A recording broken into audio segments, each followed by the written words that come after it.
Silakan duduk Bapak Ibu sekalian. Shalom semuanya. Kita bersyukur hari ini diberi kesempatan kembali beribadah kepada Tuhan. Hari ini tema kita di bulan November, kita lebih banyak bicara tentang misi. Maka hari ini kita bicara tentang Allah, misi, dan budaya. Nah, Allah adalah pribadi, tentu kita tahu pribadi yang adalah Allah yang bermisi. Dan misinya bukan hanya sekedar secara teori, tapi dia sendiri di Taman Eden mencari Adam dan Hawa ketika mereka jatuh dalam dosa. Siapa orang pertama kali yang mencari manusia? Allah. Maka Allah bertanya, Adam, Adam, di manakah engkau? Adam berkata, ya saya bersembunyi, saya takut karena saya telanjang. Mengapa mereka telanjang? Mengapa mereka takut? Ya karena mereka sudah melanggar ketetapan daripada Tuhan. Nah, tiap kali kita melanggar daripada ketetapan Tuhan, harusnya ada ketakutan, kegentaran. Sehingga orang yang peka terhadap bagaimana hubungan dengan Tuhan, maka dia ada kegentaran. Setiap kali melakukan suatu kesalahan ada rasanya suatu bersalah, ya. Ada suatu rasa berdosa di dalam dirinya. Nah, sebelum lanjut kita akan membaca bagian firman Tuhan dari Yesaya pasal 45. Saya mengajak kita baca mulai dari ayat yang ke-20 sampai dengan ayat yang ke-25. Biasanya kita baca tentang misi, Kejadian 3:15, kemudian Matius 28, lalu kita baca Matius 24, lain sebagainya. Tentu itu menjadi bagian yang menjadi perhatian kita. Tetapi kali ini saya ingin mengajak kita lebih melihat bagaimana misi itu sebetulnya berangkat dari hati Allah sendiri. Yesaya 45 ayat 20 sampai ayat 25. Saya akan baca 20, Bapak Ibu sekalian 21, demikian seterusnya kita bergantian, nanti 25 kita sama-sama, ya. Saya mulai dari saya. Seruan kepada bangsa-bangsa supaya kembali kepada Tuhan. Ayat 20, berhimpunlah dan datanglah. Tapilah bersama-sama hai kamu sekalian yang terluput di antara bangsa-bangsa. Tiada berpengetahuan orang-orang yang mengarak patung dari kayu dan yang berdoa kepada Allah yang tidak dapat menyelamatkan. 1, 2, 3. Beritahukanlah dan kemukakanlah alasanmu yang biarlah mereka berlembing bersama-sama. Siapakah yang mengabarkan hal ini dari zaman Bakalah dan memberitahukannya dari sekali dahulu? Bukankah aku Tuhan? Tiada yang lain, tidak ada Allah selain daripadaku. Allah yang adil dan selamat, tidak ada yang lain kecuali aku.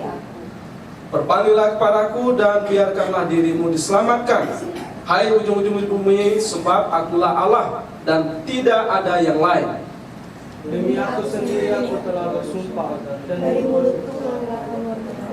suatu firman yang tidak dapat ditarik dan semua orang yang akan berlutut di hadapanku, dan aku bersumpah setia dalam segala bahasa. Sambil berkata, keadilan dan kekuatan hanya ada di dalam Tuhan.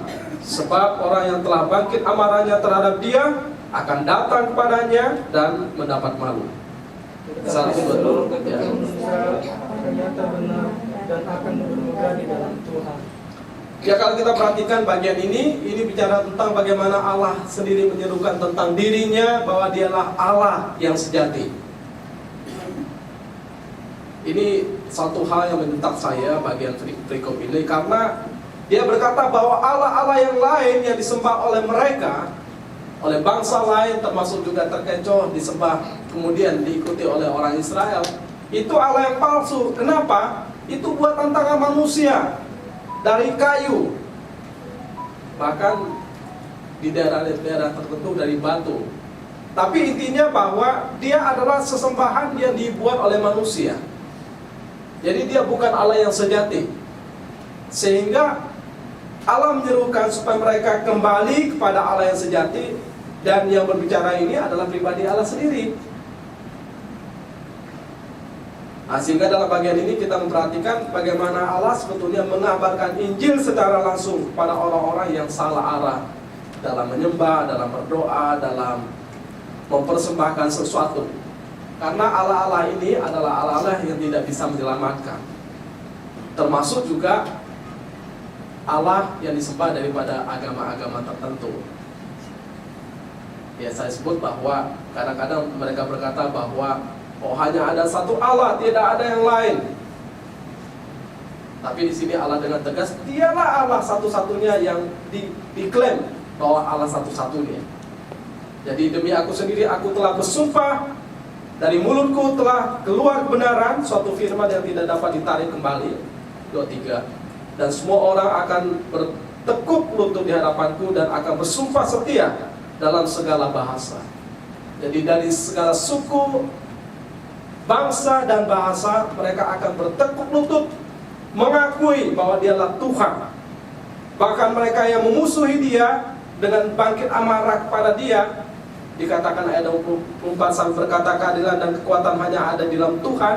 Semua orang yang telah bangkit amarahnya terhadap dia akan datang kepadanya dan mendapat malu. Tetapi seluruh keturunan Israel akan nyata benar dan akan bermegah di dalam Tuhan. Pada akhirnya, dalam anugerah Tuhan, dalam kedaulatan Tuhan, semua orang tentu yang dipanggil, yang mendapatkan anugerah daripada Tuhan, yang tadinya menyimpang, menyembah Allah lain, kembali pada Tuhan. Ya, saya pikir itu anugerah termasuk pada kita ya. Kita, bapak saya dulu orang tuanya penyembah animis. Memahami Tuhan itu ya dari kayu dan batu, dari sesuatu yang wujudnya kelihatan. Tetapi sejak dia berjumpa dengan Tuhan, arahnya beda, bukan pada kayu dan batu itu, tetapi betul-betul pada Tuhan itu sendiri. Jadi semua orang yang diberi anugerah pada waktunya, mereka akan kembali dan akan menyembah Tuhan itu sendiri. Sehingga saya pikir bahwa kalau kita memperhatikan seruan ini keluar dari mulut Tuhan sendiri ya. Jadi Tuhan kita adalah Tuhan yang bermisi. Maka gereja kita tagline-nya adalah Biblical, Reform, dan Missioner. Kenapa Biblical? Karena kita kembali kepada Alkitab. Semua kebenaran harus kembali kepada Alkitab. Kemudian kenapa Reform? Karena saya pikir pengajaran Reform lebih ketat memahami satu ajaran dibandingkan dengan berbagai doktrin yang lain. Reform lebih ketat dalam memfilter berbagai perkembangan pengajaran, sehingga bagi saya sendiri itu bisa dipertanggungjawabkan.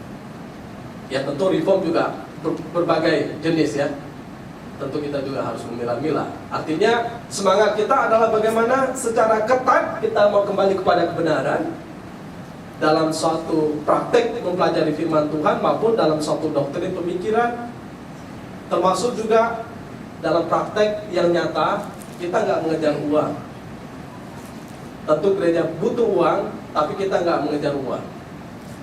Sehingga kemarin saya hadir di salah satu acara keponakan saya, dia ditabiskan sebagai pendeta.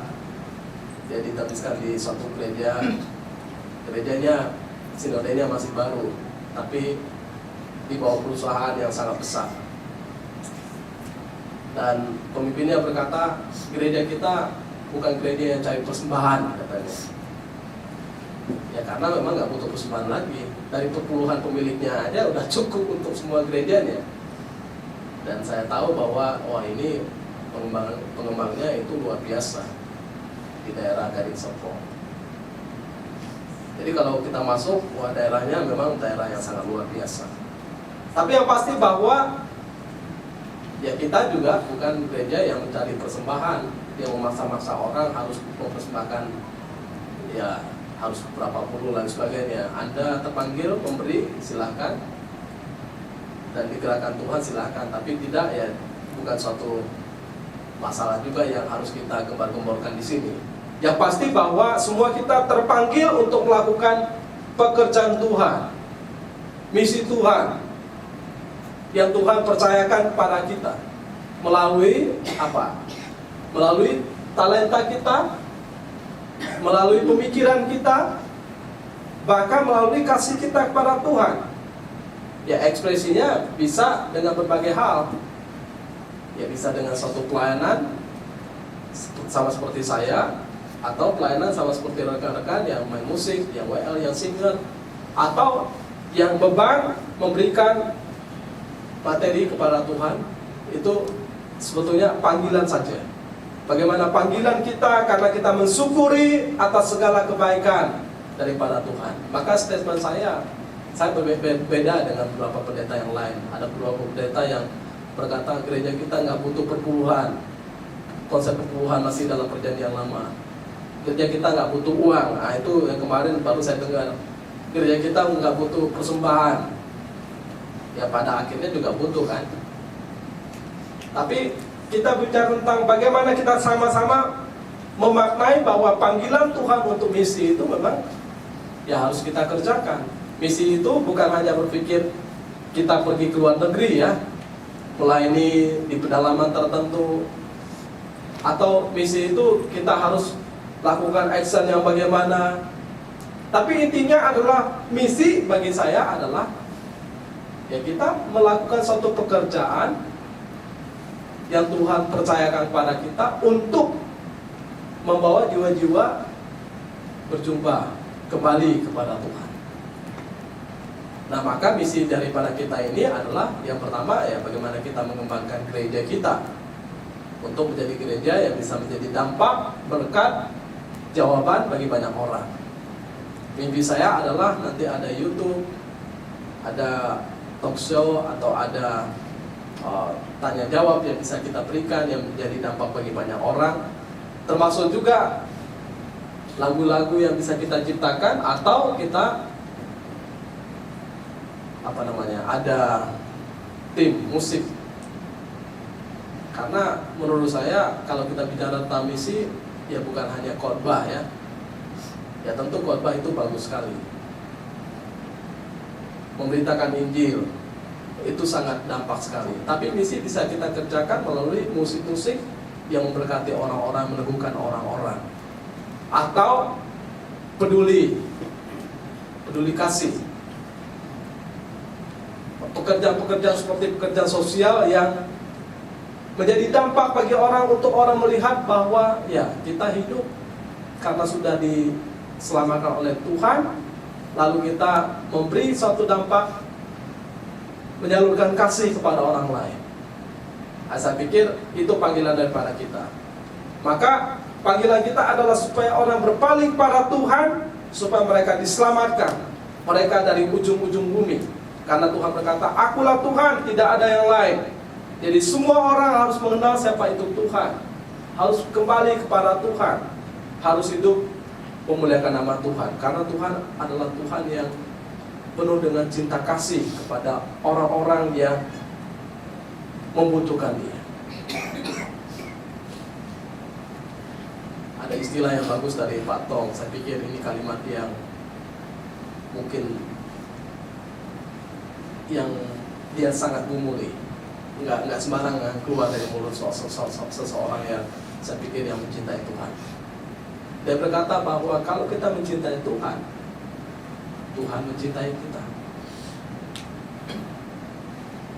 Artinya bahwa waktu kita hidup mencintai Tuhan, ya maka Tuhan mencintai kita. Maka Tuhan memimpin, menuntun langkah kehidupan kita.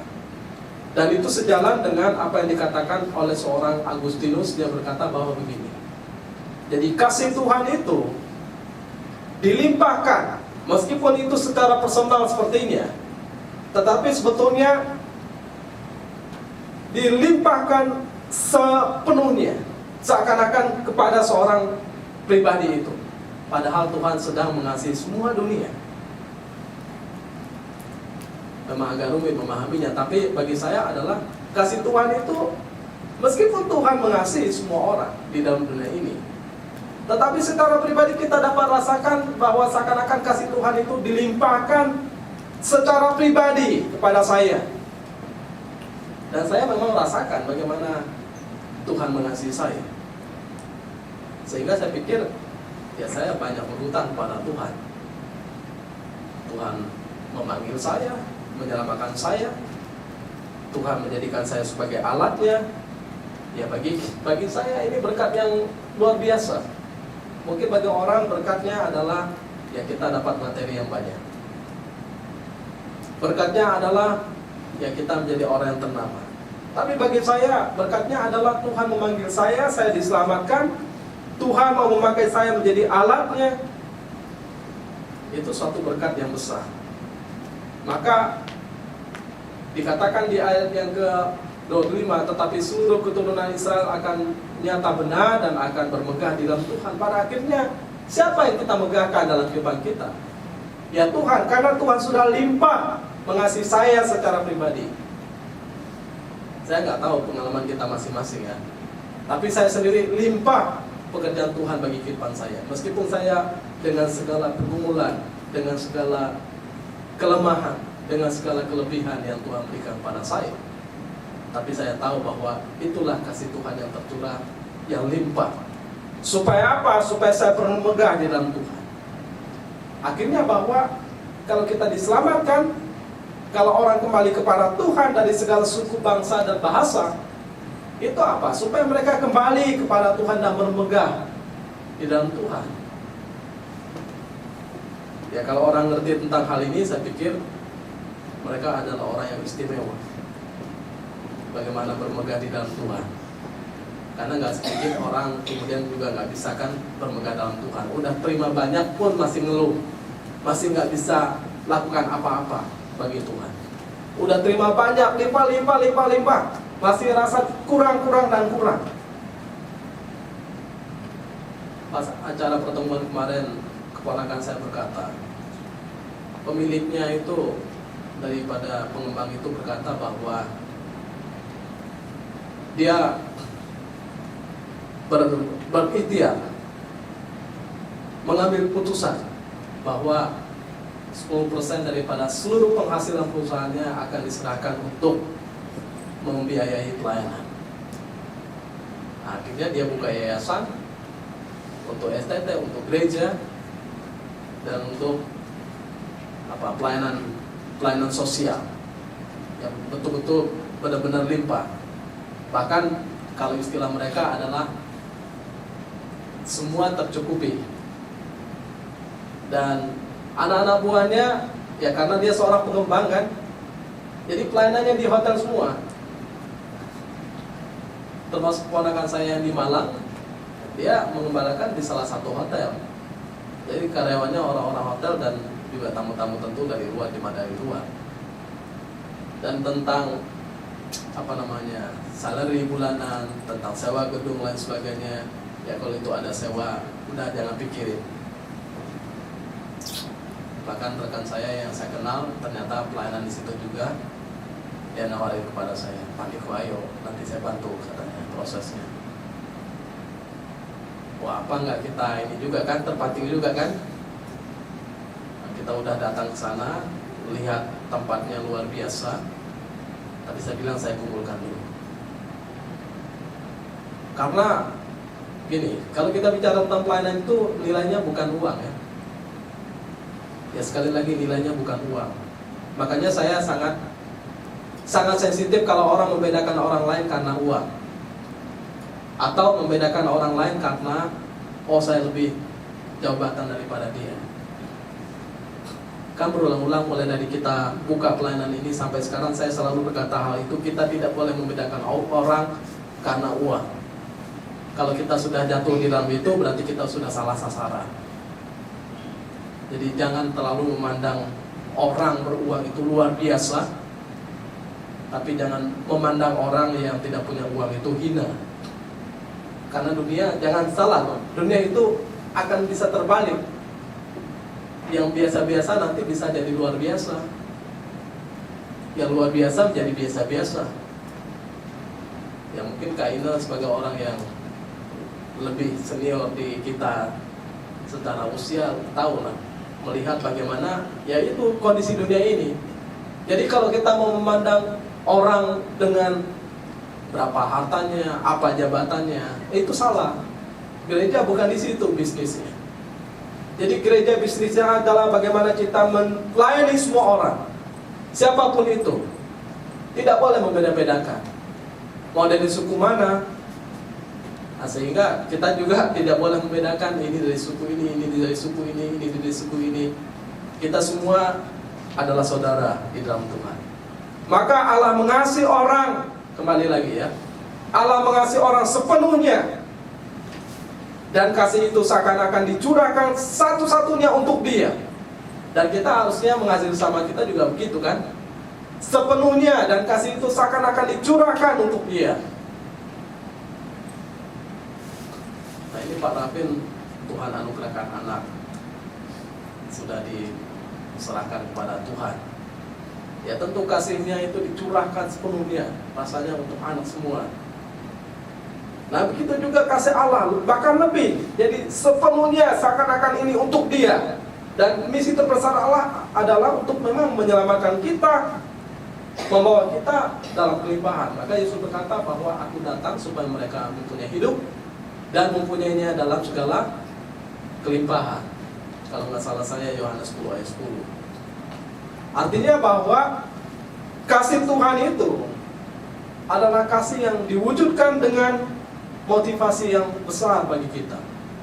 Jadi kelimpahan bukan hanya bicara tentang bagaimana kita menikmati materi dalam dunia ini, tidak. Tapi kelimpahan bagaimana ada sukacita yang mengalir dalam kehidupan kita, yang hidup dalam kehidupan kita.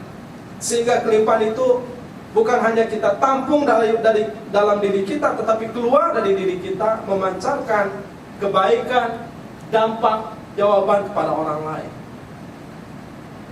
Maka kalau kita bicara tentang Allah, Allah adalah pribadi yang mencari manusia. Kejadian 3 kita bisa lihat bagaimana kira-kira ayat yang 9 dan 10, bagaimana Allah mencari Adam dan Hawa. Lalu kemudian ada janji bahwa Dia akan menyelamatkan mereka melalui keturunan perempuan. Lalu seruan Tuhan terhadap orang Israel supaya kembali kepada Dia. Dan ada dalam Matius 28, supaya kita pergi menjadikan semua bangsa murid Yesus Kristus. Ajar mereka melakukan segala sesuatu yang Tuhan telah perintahkan kepada kita. Karena dikatakan Matius 28, 19-20, karena itu pergilah, jadikanlah semua bangsa muridku, dan baptislah mereka dalam nama Bapa dan Anak dan Roh Kudus, dan ajarlah mereka melakukan segala sesuatu yang telah kuperintahkan kepadamu, dan ketahuilah bahwa aku menyertai kamu senantiasa sampai kepada akhir zaman. Kemudian dalam Matius 24 ayat 14, dan Injil kerajaan ini akan diberitakan di seluruh dunia menjadi kesaksian bagi semua bangsa. Sesudah itu barulah tiba kesudahannya. Jadi kalau kita bicara tentang Allah, ya Allah adalah Allah yang bukan hanya berinisiatif, tapi Allah adalah pribadi yang bermisi. Dan misinya bukan hanya dalam satu teori loh, tapi misinya melalui mengutus anaknya yang tunggal datang ke dalam dunia. Jadi kalau kita bicara tentang misi, orang pergi ke luar negeri itu biasa ya, masih dalam dunia. Tapi kalau dari surga turun ke dunia, misinya luar biasa nggak? Kita aja nggak bisa pergi ke surga kan? Ya kalau udah pergi ke surga udah tamat lah. Mau menjangkau siapa di sana? Tuhan, dan Dia adalah Allah kita. Orang-orang di surga, Musa mau kita ini, Musa lebih jago daripada kita, Taurat lebih jago daripada kita, ya kan? Jadi Allah mengutus anaknya yang tunggal datang ke dalam dunia supaya kita itu mengenal Dia, percaya kepada Dia, bertobat, dan hidup memuliakan nama Dia. Maka pribadi yang bermisi yang pertama, jangan lupa loh, adalah Allah. Maka sehebat-hebatnya kita bermisi, kita memenangkan jiwa, nggak boleh menepuk badan. Tuhan itu lebih daripada kita. Dia datang dari surga, begitu banyak jiwa yang dimenangkan oleh Dia. Bahkan teladannya besar, ada 12 murid, meskipun satu kemudian gugur karena tergoda ya, dengan 30 keping perak. Tapi yang pasti bahwa Dia sudah memberikan teladan yang besar. Maka Allah mencari manusia. Mengapa? Karena kita ciptaannya. Mengapa? Karena kita diciptakan dalam peta dan teladan Allah. Jadi bukan hanya sekedar ciptaannya. Yang lain semua ciptaan Tuhan. Tapi kita diciptakan dalam peta dan teladan Tuhan. Artinya ada kopi Tuhan. yang melekat pada kita. Dan artinya lagi bahwa kemanapun kita pergi, sebetulnya kita sedang membawa kopi-kopian Tuhan di dalam diri kita. Mau kita ke kantor, mau kita kemanapun berada. Artinya tidak ada ruang bagi kita untuk berkata bahwa saya berhak atas diri saya. Tidak. Dan itu hanya ingin menunjukkan kepada kita, Tuhanlah berhak atas kehidupan kita. Lalu Tuhan mencari manusia ya karena kita tidak bisa hidup di luar Tuhan, di luar kasih Tuhan, dan tidak bisa hidup di luar Kristus. Maka kalau kita di luar Kristus ya pasti binasa kan. Ya di dalam Kristus ya kita hidup dalam kemenangan dan menikmati keselamatan. Maka gereja yang benar ya memang harus bermisi, harus mencari jiwa-jiwa. Ya saya pikir ke depan ini kita akan lebih gencar memberitakan tentang misi supaya kita tergerak untuk membawa orang-orang datang kepada Tuhan, memberitakan Tuhan kepada mereka. Karena saya lihat banyak orang sekarang udah pesimis. Orang udah, bukan hanya orang Kristen loh ternyata yang jadi ateis, agnostis. Bukan hanya orang Kristen loh, agama-agama lain. Kamu apa agamanya? Oh saya ini katanya. Tapi saya jarang lakukan ibadah. Ya saya sekedar aja kalau ada acara-acara tertentu ya saya datang. Tapi saya nggak yakin Tuhan itu ada katanya. Ya saya mewarisi tradisi aja dari orang tua saya. Jadi kita pikir yang ateis-ateis itu terbitan atau keluar dari orang Kristen. Ternyata enggak juga. Dari agama-agama lain sekarang malah mereka juga tidak mau yang namanya percaya kepada Tuhan. Tapi lebih bahaya lagi kalau orang Kristen ya sudah tidak percaya kepada Tuhan. Wah, berarti gereja ini apa tugasnya? Gereja ini tanggung jawabnya bagaimana? Nah, sehingga bicara tentang misi bagi saya bukan hanya sekedar kita pergi ke pedalaman, datang kepada orang-orang di hutan sana, atau pergi ke luar negeri, datang kepada orang-orang yang belum kenal dengan Tuhan, yang mayoritas masih beragama lain. Tidak. Tapi misi juga bicara tentang bagaimana kita terus memberitakan tentang Kristus, tentang kemuliaan Tuhan, tentang pekerjaan Tuhan bagi tiap-tiap pribadi, supaya kita nggak lupa bahwa Tuhan sungguh-sungguh serius datang dari surga untuk mencari kita. Ini suatu pekerjaan yang serius. Nah kalau kita diselamatkan itu suatu hal yang luar biasa.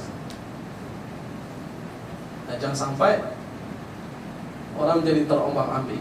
Nah gereja, kalau gereja tidak bermisi, maka gereja telah kehilangan jantungnya.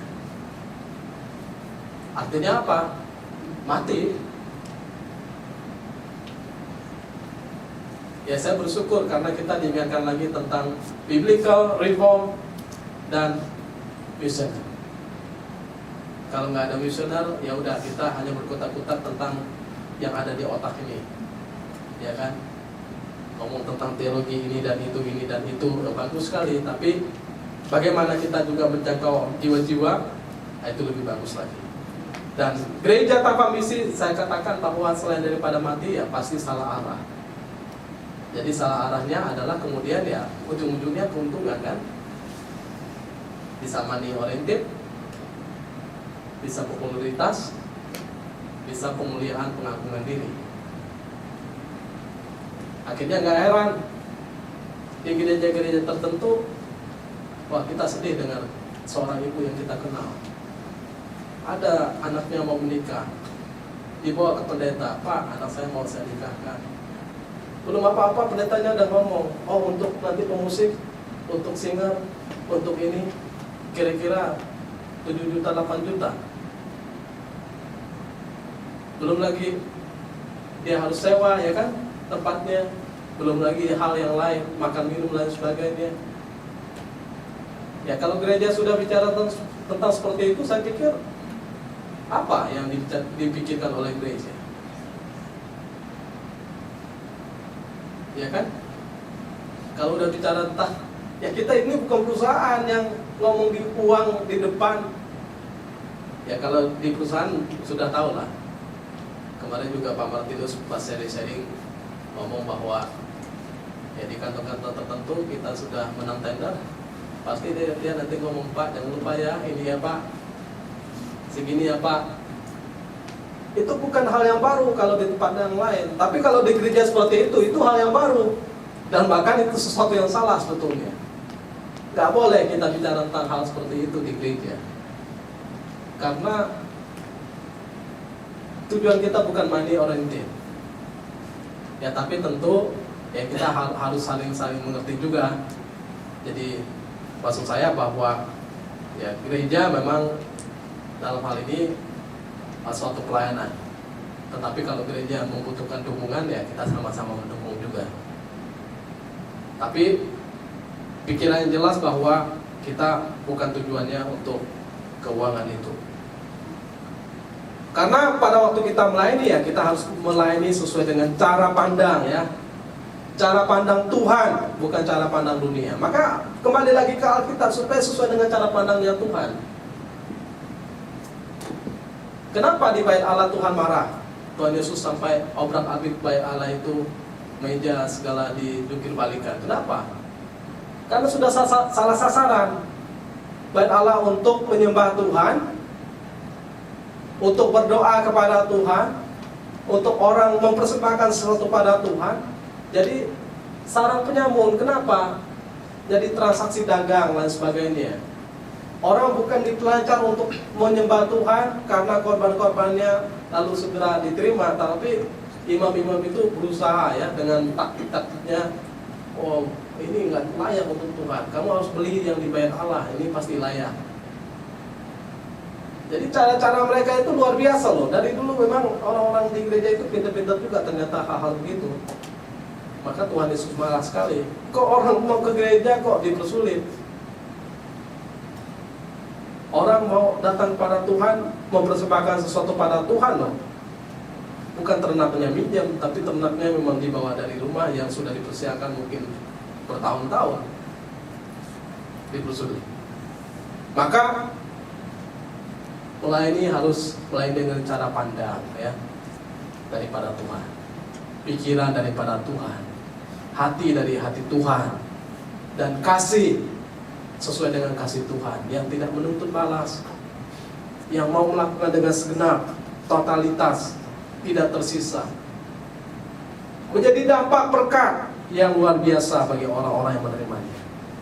Dan pelayanan harus dilakukan dengan tujuan untuk membawa manusia melihat kemuliaan nama Tuhan. Jadi bukan melihat siapa kita ini. Kita ini hanya alat. Ingat ya, kita semua alat di tangan Tuhan. Kita ini debu. Tuhan bentuk, Tuhan kasih nafas. Tuhan pakai kita menjadi alat. Ya kalau Tuhan gak mau pakai kita juga bisa. Masih banyak stok yang lain. Tapi bersyukur Tuhan masih pakai kita. Dan kemudian pelayanan itu memang harus membawa dampak. Nah saya ingin bahwa ke depan kita melakukan sesuatu yang lebih mendarat, yang membawa dampak bagi jiwa-jiwa.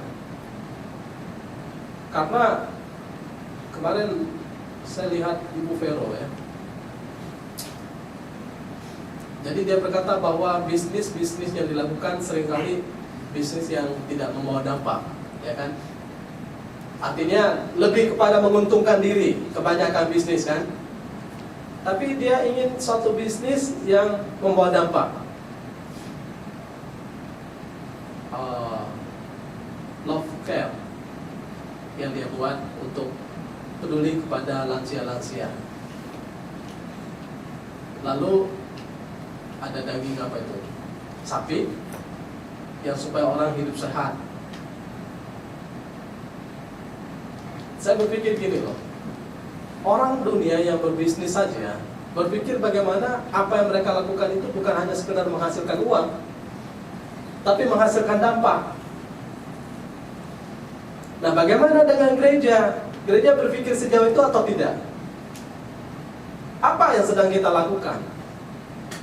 Apakah sekedar kita datang, pulang, melayani udah pulang, atau ada sesuatu yang kita pikirkan lebih jauh lagi membawa dampak. Nah, saya banyak mimpi tentang gereja ini, bagaimana kita menjadi dampak.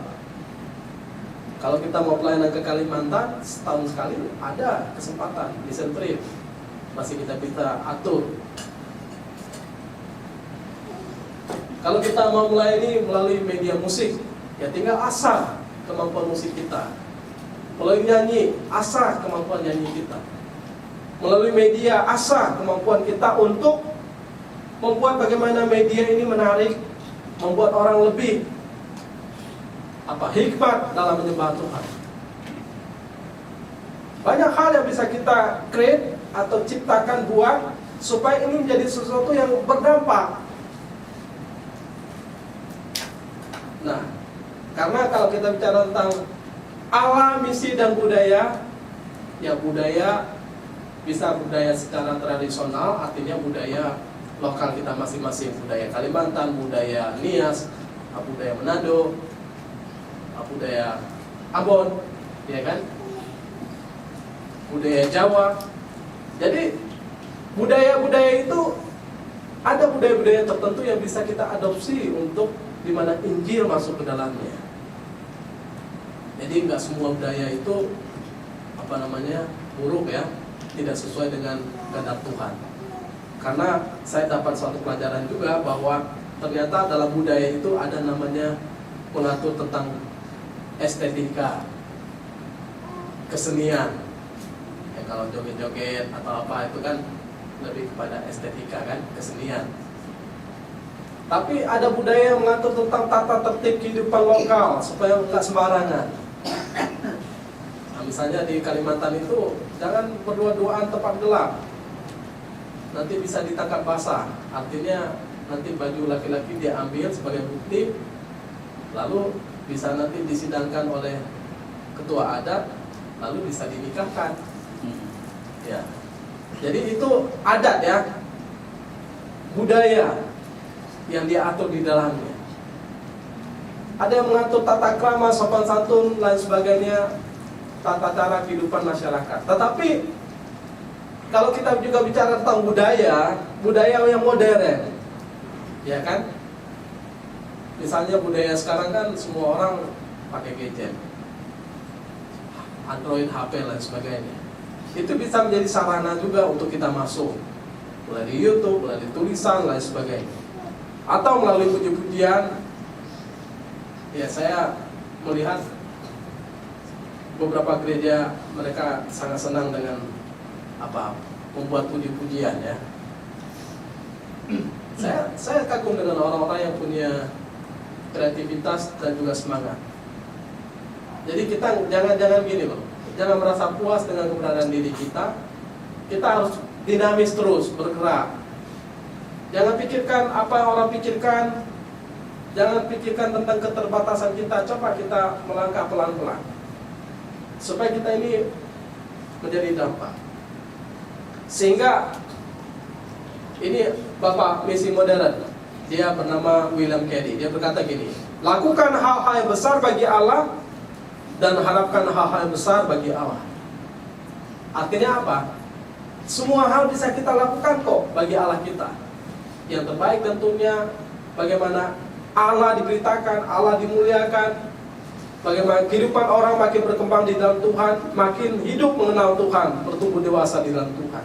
Maka lakukanlah hal-hal yang besar bagi Allah kita dan harapkan hal-hal yang besar bagi Allah kita. Ini bukan hanya bicara tentang kebutuhan kehidupan kita, tapi juga bicara tentang bagaimana kita melakukan hal-hal besar dalam hal menjangkau jiwa, dalam hal membawa orang-orang untuk tetap teguh beriman di dalam Tuhan, kagum akan kasih sayang Tuhan bagi kehidupan mereka.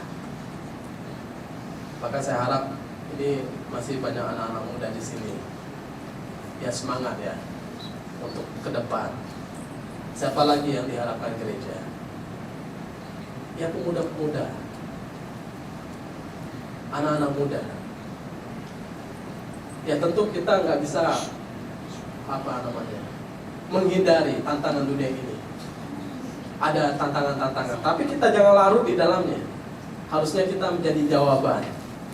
Kita berpikir bagaimana membawa kehidupan dunia ini, orang-orang yang belum percaya mengenal Tuhan kembali kepada Tuhan. Maka disinilah perannya sebetulnya kehidupan kita menjadi penting. Jadi Allah sudah bermisi mengutus anaknya, dia sudah meninggalkan jejak yang baik bagi kita. Nah sekarang tugas kita, bagaimana kita menjangkau jiwa-jiwa, membawa orang-orang kembali kepada Tuhan. Nah ini semangat lagi, minimal ya, kalau Tuhan berkenan pada kita masing-masing, minimal kita bawa satu-satu jiwa untuk beribadah, datang kepada Tuhan. Ya saya pikir, saya dulu berpikir gini, saya kan belum jadi pendeta. Daripada ya kadang-kadang kan tidak mudah juga menginjili orang ya, memberitakan Injil kepada apalagi itu teman. Ya kita bawa aja ke gereja biar pendeta berbicara di depan kan, nanti Roh Kudus yang bekerja dalam hatinya. Ya syukur-syukur nanti dia tanya kepada kita, kita bisa memberi jawaban. Tapi minimal kita membawa dia bersekutu, datang kepada Tuhan. Ya pendeta khotbah, Roh Kudus bekerja. Ya semua tidak ada mustahil bagi Tuhan. Nah sehingga ayo kita semangat melakukan tugas tanggung jawab kita dalam dunia ini, jadikanlah semua bangsa menjadi murid Tuhan. Mari kita berdoa.